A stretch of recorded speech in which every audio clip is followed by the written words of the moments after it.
Until now ay pinag-uusapan sa social media ang nasabi nga pong war between the fandom of SB19 at BINI.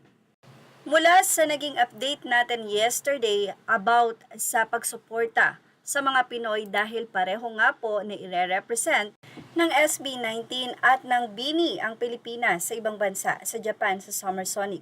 Kaya naman narito ang naging say ng isang BINI fan mula sa ating update dito sa Showbiz Now. Say ni Peanut, change na kasi ng mindset.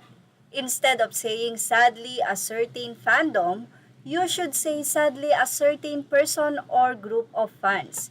Even if true, iilan lang naman yan na nag-o-over the bakod to be toxic. Baka nga poser lang yan para magka-content or mga content creators. Kasi we all know that vast majority of fans don't even care about fan wars. BD fan ako but I know we as a fandom are so small compared to others. Kita naman sa stream and concerts na we are mostly casuals and don't really care about kung sino ang top, best, most, kings, queens, WTF, whatever. We vibe to music and love our amazing hardworking girls. That's it. If they are getting recognition, we are just happy because we know this makes them happy. But as a fan, I really don't care if some other P-pop is hailed as the best of eternity and the moon in whole universe. Most BINI fans are casuals who just like music or them as people but has no idea and concern about P-pop and fandom. So why say fandom? Just say fan or fans, mindset check. Mula naman sa mensahe ng SB19 fan, I truly agree with the post of Twin Mama. SB19 is already secured and while they're still active, legends na sila at may legacy na sa OPM.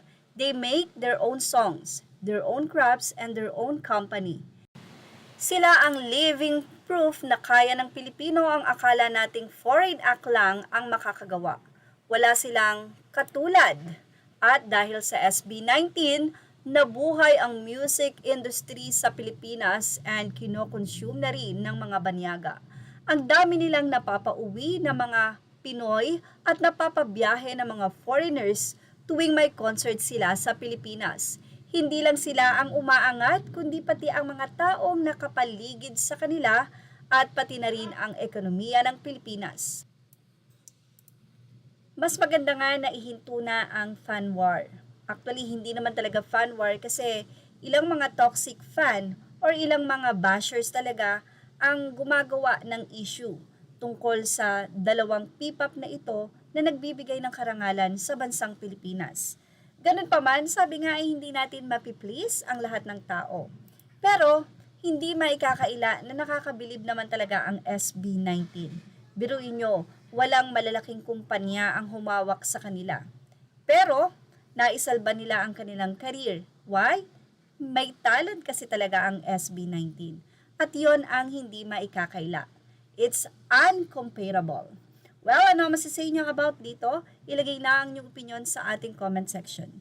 Images are all credit to the rightful owners. Thank you for watching Showbiz Now.